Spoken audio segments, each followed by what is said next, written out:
Tudo começou quando eu separei. Eu morava em Brasília e decidi voltar pro meu estado no Pará.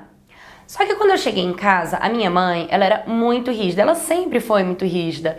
E assim, ela queria me controlar o que eu faço e tal. E poxa, eu já tinha casado, mudado de estado, tendo a minha vida. Eu não conseguia mais ser tratada como um adolescente, igual a minha mãe gostaria de me tratar. Então, eu fui e decidi morar com umas amigas ali, perto da casa da minha mãe. Eram 3 amigas e comigo éramos 4. Eu fiquei lá na casa delas, elas disseram que eu podia ficar até arrumar um emprego, até arrumar um lugar, tranquilo. Era época de carnaval. Eu nunca fui muito fã de carnaval, nunca gostei muito, mas como elas estavam muito animadas, elas me animaram e eu acabei indo pro carnaval. E nisso, a gente tava curtindo ali e tal. No meio da festa acontece o que? Eu sou roubada. Levam o meu celular com o único dinheiro que eu tinha dentro. Eu entrei em desespero. Por quê? Porque eu tava entregando currículo por todos os lugares e até pra eu arrumar um emprego eu precisava do celular. Como iam entrar em contato comigo? Então eu fiquei meio perdida ali e foi quando as minhas amigas me deram uma solução e me contaram a verdade sobre elas. E me falaram, por que você não faz programa? Eu achei meio bizarro assim na hora, não aceitei de começo, assim, de cara, né? Mas aí elas foram me explicando as experiências delas, contando tal, falaram que era bem rapidinho, que elas tinham uns clientes que eram muito bons e que rapidinho eu ia conseguir.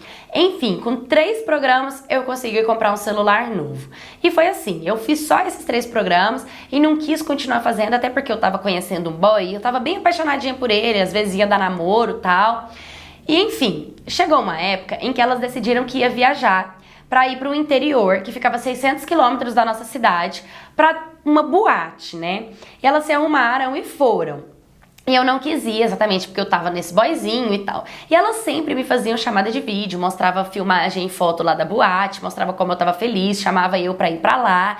E eu não queria ir não. Só que eu e o boyzinho tivemos uma treta, a gente acabou terminando. E eu tava tão na bad que quando elas me ligaram chamando pra ir pra lá, eu decidi ir. Só que eu decidi mais ir pra me divertir e esparecer a minha cabeça do que pra fazer programa. Eu cheguei lá na boate e era tudo muito legal, sabe? Tinha várias amigas, várias pessoas, é claro. A dona me adorou e começou a arrumar lugar pra mim. Eu comecei a ficar lá, comecei a trabalhar lá. Comecei a beber, a curtir, a fazer minhas coisas. E eu bebia muito. Eu amava beber. Eu bebia demais da conta. Aí o que acontece? Teve um dia que a nossa boate acabou as bebidas que tinha. Então ela fechou mais cedo. Ela fechou bem mais cedo que o normal. E nesse dia, uma amiga que tava lá na boate com a gente convidou a gente pra ir em uma outra boate que tinha ali do lado. Entendeu? E eu peguei e falei, demorou, bora. E foi todo mundo. E a gente foi pra outra boate e tal. E quando eu cheguei lá, a dona da outra boate me amou, me adorou, conversou comigo, me tratou super bem. A gente bebeu a noite inteira, foi ótimo, ótimo, ótimo, ótimo. E quando eu voltei pra minha boate, no outro dia, eu levei uma bronca do tamanho do mundo, porque a minha chefe falou que eu não poderia ter ido pra outra boate. Mas eu não sabia que eu não podia, que eu era exclusiva. Até porque eu fui pra outra boate pra me divertir, eu não fui pra lá pra fazer programa, apesar que tinha muitos homens querendo ficar comigo. Mas eu não fiquei com ninguém, eu fui pra me divertir também, curtir, sair um pouco da onde eu tava. E aí ficou um clima meio tenso ali entre nós duas. E foi quando eu resolvi sair da boate, resolvi voltar pra casa. Falei, você quer saber? Eu cansei, já ganhei um dinheirinho aqui mesmo, vou voltar pra casa. Só que aí, quando eu falei pra ela que eu ia voltar pra casa, o que aconteceu? Ela me veio com a conta. Lembra que eu falei que eu bebia muito? Pois é, veio tudo nas minhas costas, tudo. E cara, eu não tinha dinheiro pra pagar ali. Aí eu pensei, nossa, tô num filme, cara, tô presa. Agora eu vou ter que ficar trabalhando pra pagar a minha chefe e ao mesmo tempo eu vou ter que estar usando o lugar e vou ter que estar pagando o que eu tô usando. Então eu nunca vou sair daqui. Comecei a entrar em desespero e pensar o que eu poderia fazer. E aí eu lembrei de um cara que eu gostava muito dele, ele gostava muito de mim, ele sempre ia lá e ficava só comigo, a gente já tava tendo tipo um lancezinho nós dois. Eu liguei pra ele, contei pra ele a minha situação, contei o que tava acontecendo e ele decidiu pagar minha dívida. A dona da boate ficou pé da vida comigo, ela ficou muito pé da vida comigo, ficou muito brava comigo, sabe? Por eu estar saindo daquele jeito, por ter arrumado alguém com tanta facilidade pra pagar a minha conta, porque a maioria das meninas que estavam ali não conseguem sair daquela situação, porque não é fácil arrumar alguém que vai ali e encara a realidade de pagar a conta de uma pessoa e tirar ela do bordel, né? Ele pagou a minha conta e me levou pra um hotel maravilhoso. A gente dormiu junto, no outro dia ele levou café da manhã pra mim e tal. Só que aí ele deu conta que ele tava sem celular. Ele falou pra mim, eu vou voltar na boate pra pegar o celular, e aí você, mais tarde eu venho e pago a sua conta, e você fica aqui de boa, eu pago a conta e a gente vai ver o que a gente faz, te levo de volta pra casa. Falei, beleza. Como eu tava muito cansada porque no dia anterior tinha bebido muito, eu dormi até umas 3 da tarde. Eu acordei, tentava falar com ele, não chegava mensagem no telefone. Eu tentava ligar, tava dando caixa de mensagem, eu não sabia o que tinha acontecido. Tomei um banho, me arrumei e as meninas me avisaram que tava rolando uma treta lá na boate com a perca do telefone dele. Aí eu peguei e decidi ir lá nessa boate. Quando eu cheguei lá, eu me deparei com ele preso. E aí a polícia pegou e me prendeu. Me prendeu porque na hora a mulher falou assim, é ela. Ela roubou ele, foi ela que roubou ele. E ela me acusou que eu tinha roubado o celular do cara que me tirou da boate. E ali naquele interior, a fama era que os policiais, eles prendem as pessoas em troca de dinheiro, né? Porque é mais fácil de tirar dinheiro ali. Cobrou R$2.000 do cara, né? Do hotel lá, falando que ele tinha cometido, não sei, eu nem sei na verdade que crime que é, só sei que ele teve que pagar 2.000. E pra me libertar eles queriam R$300. E eu não tinha R$300, pra mim R$300 era muito dinheiro, né? Eu não sabia o que fazer, pedi pelo amor de Deus pra me dar um tempo, porque eu ia dar um jeito. E não tinha muito pra onde eu correr, porque a cidade era muito pequena. Então eu falei, me acompanha até a outra boate. Lembra que eu fui beber na boate vizinha e levei uma bronca? Pois é, cheguei lá na boate vizinha. Lembra que eu contei que a dona dessa boate gostou muito de mim? Então, expliquei pra ela a minha situação, contei pra ela o que tinha acontecido, ela me deu os R$300, peguei os R$300, paguei o policial, voltei no hotel, peguei tudo que era meu, não fiz o check-out, até porque não era no meu nome, eu não tinha dinheiro pra pagar, deixei ali normal. E voltei lá pra boate vizinha, né, da concorrente. Ela me arrumou um lugar, aí ela me arrumou roupa de cama, me arrumou tudo direitinho e eu comecei a trabalhar naquela boate. Quando deu mais tarde, quem que me aparece lá? O cara, né, que tinha pagado pra me tirar. Eu falei pra ele, poxa, você sumiu, eu não sabia o que tinha acontecido, eu não sabia se ia ficar preso ou não sabia como te ajudava. Ele falou, não, eu consegui pagar a dívida com o policial e eu voltei no hotel pra te buscar, por que você não ficou no hotel me esperando? Eu falei, cara, me ligaram, falaram que você tava preso. Eu entrei em desespero, fui saber o que tinha acontecido. Também fui presa, contei pra ele todo o rolê, que eu tive que pagar R$300, que foi a mulher que me deu dinheiro. E enfim, ele falou, bom, mas vamos embora? Eu falei, vamos embora. Só que ali na onde ele tava, parece que ele era proibido de ir ali. Ele tinha rixa com a dona da boate que eu tava. E a dona da boate que eu tava, ela era muito maravilhosa comigo, sabe? Ela arrumava meu cabelo, ela fazia minha unha, ela me dava de tudo que eu precisava. O pouquinho de tempo que eu fiquei ali, eu fui extremamente bem tratada. E quando eu falei que eu ia embora com ele, ela falou, vai, mas você sabe que ele é casado? Aí aquilo já me deu um baque. Foi casado. E ali todas as mulheres começaram a falar mal dele pra mim. Começaram a falar mal dele, começaram a falar mal dele. Falaram tão mal dele que conseguiram me convencer de ficar na boate e não ir embora com esse cara. E ele simplesmente falou, então tá bom, se é isso que você quer, então fica. E como ele era proibido de frequentar a nossa boate, a mulher falou, olha, eu deixo ele frequentar aqui como cliente, mas mais que isso, não. E aí, por conta de todo mundo começar a falar mal dele, eu que não quis mais envolver com ele. Eu não quis mais nada com esse cara. E ele falou, não, então beleza. Simplesmente ele sumiu do mapa e eu nunca mais encontrei esse cara.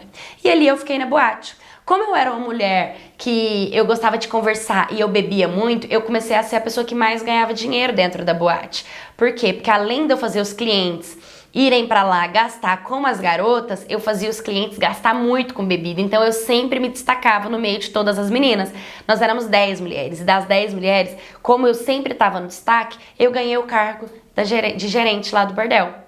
E passei a ser a gerente.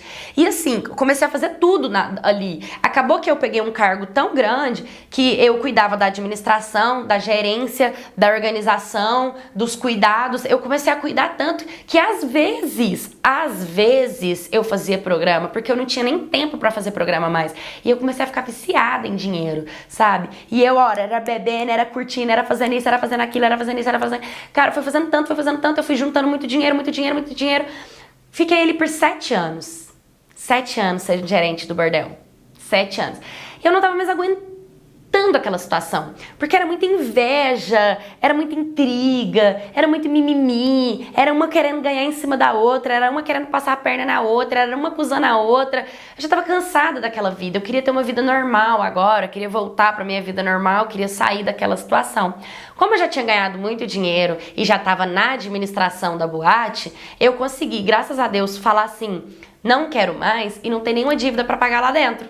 Por quê? Porque eu já tinha cumprido mais que a minha obrigação lá dentro. No final, quase eles que me deviam do que eu dever eles. Entendeu? Aí a gerente, a dona do bordel falou pra mim, não, pelo amor de Deus, só fica no final do ano pra me ajudar, esse final do ano é tão corrido, tal, fica aqui, aí você pode ir embora. Então tá bom. Cumpri os meus 30 dias lá, que eu tinha que cumprir, e decidi ir embora. Graças a Deus saí do bordel muito bem de situação, saí de cabeça erguida pra renovar a minha vida e começar do zero. E aí eu conheci um cara que ele também, né, ele sabia do que eu era, ele sabia ali das mulheres que frequentavam ali, ele era um caminhoneiro. Fui embora com esse caminhoneiro. E aí é onde vem a segunda parte da minha história, que em resumo, a gente ficou junto, só que aí aos poucos a família dele, o irmão dele, descobriu que eu era garota de programa antes de estar com ele. Quando o meu marido saía pra viajar, que a gente morava de aluguel, ele saía pra viajar, o irmão dele começou a dar em cima de mim, eu não sabia como reagir, porque eu sabia que de certa forma eu não queria colocar irmão contra irmão, ainda mais por conta de mulher, não queria estar no meio dessa situação. Contei pra minha sogra disse que ia conversar com o filho dela, mas pra eu não contar pro meu marido, pra não atrapalhar o nosso relacionamento. E também tinha a ex dele, que implicava demais comigo, fazia chantagem, falava várias coisas. Ele tinha uma casa que estava alugada, e eu falei, desocupa essa casa pra gente morar dentro dela.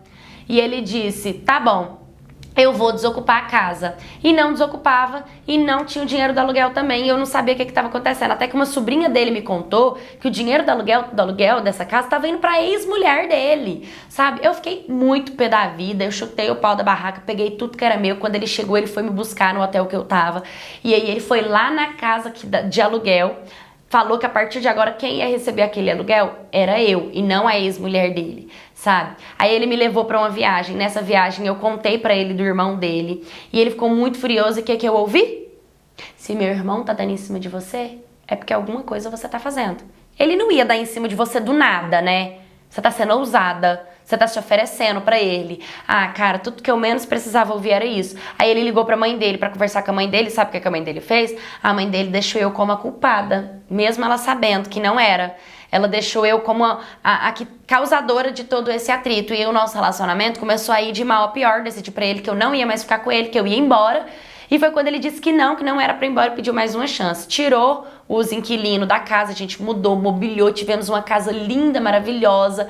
Só que o nosso relacionamento foi indo de mal a pior, porque o povo me julgava, o povo falava das minhas roupas, o povo criava fofoca sobre mim, o povo inventava mentira, e eu não tava mais aguentando viver dentro dessa situação. Então eu, como muito dona de mim mesma, muito dona do meu nariz e da minha vida, decidi que não ia continuar naquele relacionamento, porque ele não me defendia também. Se ele fosse uma pessoa que se impusesse e falasse assim, não é pra falar da minha mulher, se vocês continuarem falando da minha mulher, a gente não vai continuar junto. Então eu me sentia muito ameaçada na família dele e ainda sem a defesa dele. Então pra que eu ia continuar naquele ambiente? Resolvi ligar pra uma amiga e fui trabalhar em um bar. Mas era um bar sem ser boate mesmo. Fui trabalhar de barman nesse bar. E ali, servindo uma bebida pra um rapaz, conheci ele, a gente começou a conversar, começamos a gostar, começamos a namorar e nos casamos. Hoje eu sou bem respeitada, do jeito que eu mereço ser respeitada. Sou muito bem tratada, sabe? Do jeito que eu mereço ser tratada. Não é porque um dia eu fui garota de programa, porque eu fui gerente de um bordel, que eu mereço ser desrespeitada. Até porque eu nunca ultrapassei o limite de ninguém. Eu sempre fui uma pessoa que respeitei o outro e eu também mereço respeito. Sou feliz como eu sou, agradeço pela minha vida. Não tenho vergonha do meu passado. Foram escolhas que eu tive. A minha mãe sempre soube, né? Voltando na minha manhinha rígida, ela sempre soube, ela nunca foi feliz com essas atitudes minhas, em saber onde eu trabalhava e o que eu fazia, mas também sabia que eu era dona o suficiente do meu nariz para tomar as decisões que eu queria tomar. Hoje, graças a Deus, eu tô muito feliz, minha mãe tá muito feliz com toda a nossa história. E fica de exemplo para muitas pessoas que vão pela cabeça de amigas. Eu me destaquei. Eu consegui virar gerente, mas tem mulheres que até hoje vivem dentro de bordéis, sofrem dentro de bordéis, não conseguem pagar as dívidas dos bordéis e são escravas disso. E era praticamente o que eu ia ter me tornado se eu não tivesse virado gerente para ter saído dessa situação. Então fiquem ligadinhos, cuidado com as más influências. Por quê? Porque o dinheiro que vem fácil, ele também vai fácil. E você se coloca em situação que depois você não consegue mais sair. Bom, eu casei muito jovenzinha. E meu relacionamento teve uma duração de 4 anos. Quando nós chegamos nos 4 anos de namoro, eu não tava mais suportando a situação. Primeiro porque nós brigávamos muito. Segundo porque eu descobri algumas traições, descobri algumas coisas ilegais que ele estava praticando, enfim, insuportável. Então eu decidi terminar. Quando eu fui terminar, eu descobri que estava grávida. Então a gente continuou. Só que eu tinha meu trabalho, ele tinha o dele, vida que segue. Quando meu filho nasceu, bem nos primeiros meses de recém-nascido, o meu marido perdeu o emprego. Ele foi demitido mesmo, por justa causa. E ele estava morando dentro da minha casa. E aí as coisas começaram a apertar e o meu dinheiro já não estava mais dando pra muita coisa. Eu mandei ele embora. Falei, ó, sai fora da minha casa, não quero você mais aqui. Peguei tudo que era dele e mandei ele vazar. E ele foi. E eu continuei. Só que eu sofri um acidente na minha perna e acabei que não continuei trabalhando. E eu comecei a receber pelo INSS. E vivia daquilo ali. Só que o INSS não dava pra pagar aluguel, água, luz, comida e coisas pro meu filho, que é muito caro. Então eu comecei a ficar desesperada e não conseguia arrumar emprego fácil, porque eu tava recebendo, e eu não sabia o que fazer. Até que chegou uma amiga minha com uma proposta. Ela falou, amiga, eu sou acompanhante de luxo. Você é tão bonita, por que você não começa? E eu falei, como que é esse acompanhante de luxo? Ela falou assim, faz assim, vou marcar um restaurante pra você com ele e você vai, bem bonita e bem arrumada, é luxo. Falei, tá bom, peguei a roupa mais bonita do meu guarda-roupa, fiz a minha unha, fiz o meu cabelo, me produzi inteiro e fui pro restaurante. E eu recebi um dinheirão, que quase que eu trabalhava o mês inteiro pra receber aquilo. E aí eu comecei a gostar de ser acompanhante, então eu acompanhava os caras em restaurante, em eventos, em reuniões e, óbvio, acabei saindo, né, pra um hotel. E nisso, eu comecei a perceber que, na verdade, eu estava, sim, me prostituindo. Então, eu já cheguei logo na minha mãe, já falei pra ela o que estava acontecendo, como que era, e minha mãe não me julgou, nem nada do tipo. Ela falou, bom, se você tá ganhando com isso, você tá gostando desse trabalho, ok. E eu comecei a deixar meu filho com a minha mãe. E os meus irmãos tinham mania de fumar um baseadinho. E, não sei, toda vez que eu ia sair ou alguma coisa do tipo, me dava vontade de sair do meu corpo, sabe? De não ser eu, de não ir sóbria. Eu gostava ou de beber uma dose, e aí foi onde eu experimentei a primeira vez fumar, e eu comecei a gostar de fumar. E aí eu comecei a comprar, e comecei a usar drogas mesmo, né? E de pouco a pouco, eu comecei a perceber que eu tava enfiando nas drogas completamente. E de maconha, eu comecei para as coisas mais fortes. E de pouco a pouco, eu comecei a perceber que eu tava ficando uma noiada, uma viciada mesmo, sabe? Eu comecei a ficar com um cara casado, com um cara que tinha filho, com tudo quanto é tipo de gente. Se o cara tivesse dinheiro, ele era meu alvo. E aí eu comecei, eu torrava o dinheiro desses caras tudo comigo. Eu pegava, eu tinha uma manha, sabe? De fazer isso. Até que o dinheiro do meu INSS acabou, eu já poderia voltar a trabalhar. E aí eu decidi procurar um emprego. Só que mesmo nesse emprego, eu pegava todo o meu salário e comprava de drogas. Então mesmo eu tendo saído de acompanhante de luxo, eu tava ainda enfiada nos entorpecentes. E aquilo começou a me desgastar muito como pessoa, né? E eu já naquela situação, no meu trabalho, já não tava conseguindo respeitar mais ninguém. Eu dava em cima do esposo da minha patroa, eu dava em cima de qualquer um, podia ser casado, solteiro, noivo, eu não tava nem aí. Então o meu caráter é que tinha mudado. E eu tava um belo dia no Facebook, e aí eu conheci um cara, né? E aí ele começou a conversar comigo. E a gente começou a virar amigo, não sei nem porquê, eu nunca vi esse homem na minha vida. E ele conversava, contava tudo sobre ele e eu contava tudo sobre mim. E eu nunca escondi nada dele. Eu falei pra ele que eu tinha passado, que eu era casada, que eu virei garota de programa, que eu usava drogas pra caramba, que eu era doidona, que eu gostava de beber, que eu gostava... Todas as loucuras. E ele me falou que já tinha 11 anos que ele era da igreja. E ele começou a me apresentar a Deus. E ele me falava, eu falava, oi meu Deus, que coitadinho, que cafona, que bitolado esse cara. Eu ria dele, sabe? Só que eu gostava tanto dele que eu não deixei de conversar. E ele marcou de me ver uma vez, aí a gente saiu juntos, ele conheceu meu filho, ele adorou meu filho, tratou meu filho super bem. E ele me trouxe uma coisa tão gostosa dentro de mim, tão bom, que me dava vontade de estar mais perto dele, sabe? Aí eu fui, a gente continuou e um dia ele pegou e me convidou pra ir na igreja. Aí eu falei, eu vou com ele, né? Vamos lá. Aí a gente pegou e foi. Quando eu cheguei na igreja, eu senti uma presença de Deus gigantesca no meu coração. Uma coisa que falava pra mim assim, você pode melhorar de vida, você pode sair disso. E aí, na hora, sabe, eu fiquei meio assim. E depois que eu saí de lá, que eu fui pra casa da minha mãe, que os meus irmãos estavam fumando e tal, eu já não tinha mais vontade de fumar. E aí, os meus vícios, as minhas vontades de usar e tudo, eu não tava mais com essas vontades. Foi tudo meio que acabando, se distanciando. E eu, muito apegada com esse cara. E o que aconteceu? De pouco a pouco eu comecei a frequentar a igreja, eu acabei me batizando e eu acabei casando com ele. Hoje eu tenho 2 anos, a gente só transou depois do nosso casamento. A gente realmente fez a gente se manteve puro, né? A gente fez corte, mesmo eu tendo saído da vida que eu saí. Isso foi muito importante pra mim, porque hoje eu valorizo muito o homem que eu tenho do meu lado, eu valorizo muito a mulher que eu sou hoje. E o que eu digo, gente, é que por mais que você pense que sua vida tá destruída, tá acabada, que não tem caminho, que não tem saída, tem sim. Pode acreditar que tem. Deus tem sempre um propósito na nossa vida. Acredite sempre no amor. Eu saí do interior pra ir visitar minha prima que tinha mudado pra cidade grande. Nós chegamos lá, começamos a sair, fomos pra barzinho, pra praia, pra vários rolês.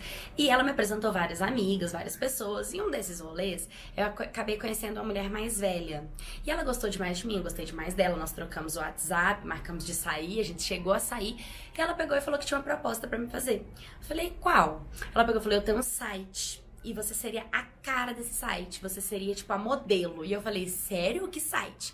Ela pegou e me mostrou um site que é de encontros de homens mais velhos com meninas mais novas. É conhecido como site de Sugar Daddy, né? E aí eu falei, cara, eu sempre gostei de homens mais velhos, sempre foi minha área, minha pinta, só me relacionei com homens bem mais velhos do que eu. Eu super gostei. E eu falei, mas como seria? Ela falou, olha, eu vou te pagar 10 mil reais, a gente vai fazer uma sessão de fotos, vamos fazer um videozinho curtinho de você convidando a galera pra participar, porque você você é muito bonita, você vai chamar os homens, é o tipo de homem que se sentiria atraído pra entrar dentro do site, cada visita que a gente marca, a gente ganha um dinheiro, tarará. Eu, cara, claro que sim, né? Super legal. E pra mim, se tornar modelo daquilo virou um trabalho. Por mais que ela me pagou os 10 mil reais apenas uma vez, eu fiz esse trabalho pra ela diversas vezes. Por quê? Porque pra mim 10 mil reais era muito dinheiro mesmo. Então eu fiz várias fotos sexuais, fiz uns vídeos assim, sabe, assim, chamando os homens pra participar do site. Enfim, fiz vários, na minha cabeça, trabalhos. E aí, algumas vezes eu cheguei a encontrar alguns homens lá, sair com eles apenas pra conhecer, porque eu queria encontrar o amor da minha vida, né? Enfim, 2 anos depois, eu acabei encontrando um homem, exatamente nesse site também. Só que aí a gente começou a se relacionar, e a gente começou a gostar demais um do outro, e ele me pediu namoro, e é claro que eu aceitei, a gente deu muito certo, ele é um cara incrível, maduro, sabe, instável, emocionalmente, profissionalmente, psicologicamente, é um cara maravilhoso. E a única coisa que ele me pediu foi o quê? Pra eu me desvincular do site, por quê? Porque era minha imagem, era eu ali, né, era eu me insinuando, era eu falando, e tipo assim, já tinha 2 anos que ela tinha me pago por esse trabalho. Então, eu falei, eu acho que não tem problema nenhum, até porque o que eu tô ganhando com o meu relacionamento é muito mais do que isso, até porque eu só ganhei 10 mil reais uma vez, ela nunca mais me pagou. Só que como a gente era amiga e ela me pagou 10 mil reais, eu nunca tinha ganhado isso, é claro que eu fazia sempre trabalhinhos pra ela. Quando eu cheguei e falei pra ela que eu não queria mais estar vinculada, que eu queria que ela tirasse a minha imagem, era isso, só isso que eu pedia, ela falou que de jeito nenhum, que ela não ia tirar, que eu era a cara da marca dela, que eu era a imagem da empresa dela, e que ela tinha me pago pra isso e que a gente tinha um contrato. E eu peguei esse contrato e levei no advogado. E o advogado me disse, olha, esse contrato não tem validade. É o quê? 10 mil reais eternamente? Então você vai estar velhinha gaga, ela vai estar lá querendo que você tire foto sexual pra terceira idade porque ela te pagou uma vez na vida dela? Isso aqui tá errado. E ainda me disse, me orientou, que eu ainda sou muito boazinha. Que eu só tô querendo que ela tire minhas imagens da plataforma. Porque se eu quisesse ser ruim com ela, eu poderia processar pela quantidade de tempo que ela usou da minha imagem por eu não estar recebendo nada, por apenas esses 10 mil reais. Todo contrato tem que ter prazo de validade. Um contrato que não tem prazo de validade, ele é inválido. Então eu tive que infelizmente processar ela ficou muito grilada comigo, mas gente, eu tive que fazer isso. Enfim, a juíza autorizou, pediu pra ela retirar tudo, senão se ela não tirasse em 30 dias eu podia entrar com processo e ela seria detida. Bom, eu consegui, graças a Deus, desvincular a minha imagem, consegui seguir o meu relacionamento. O que eu venho dizer pra vocês é que muitas das vezes a gente não encontra o nosso preço, a gente pensa assim que a gente vale pouco. E quando alguém acredita na gente e dá muito dinheiro pra gente, assim, 10 mil reais, a gente se sente obrigada a fazer várias coisas por esse ser humano, né? O problema não é nem esse, porque eu me doei o máximo que eu pude, porque ela acreditou na minha beleza e foi muito bom pra mim esse dinheiro. Mas o problema foi quando eu quis tirar a minha imagem, que ela não quis ceder, que ela deixou lá e já tinha um tempo que eu tava pedindo pra ela e ela não quis tirar. Foi quando eu entrei com esse processo judicial. O que eu quero dizer pra vocês é exatamente sobre o contrato. Às vezes a gente assina algum papel, é muito importante quando a gente vai assinar algum papel, lê todas as informações, o prazo de validade, a multa de contrato, o que você precisa fazer, o que o outro precisa fazer, o que é a sua obrigação, o que é a obrigação do outro, o que é o seu dever, o que é o dever do outro. Tudo isso tem que ser analisado antes da assinatura de um contrato. Por mais que o dinheiro seja muito, é bom sempre ter uma consultoria de um advogado para te orientar nesse passo a passo. Bom, graças a Deus eu consegui sair dessa livre, consegui ganhar o processo, porque era a minha imagem, era a minha vontade e o direito foi meu. E é isso, tomem cuidado quando for assinar um contrato.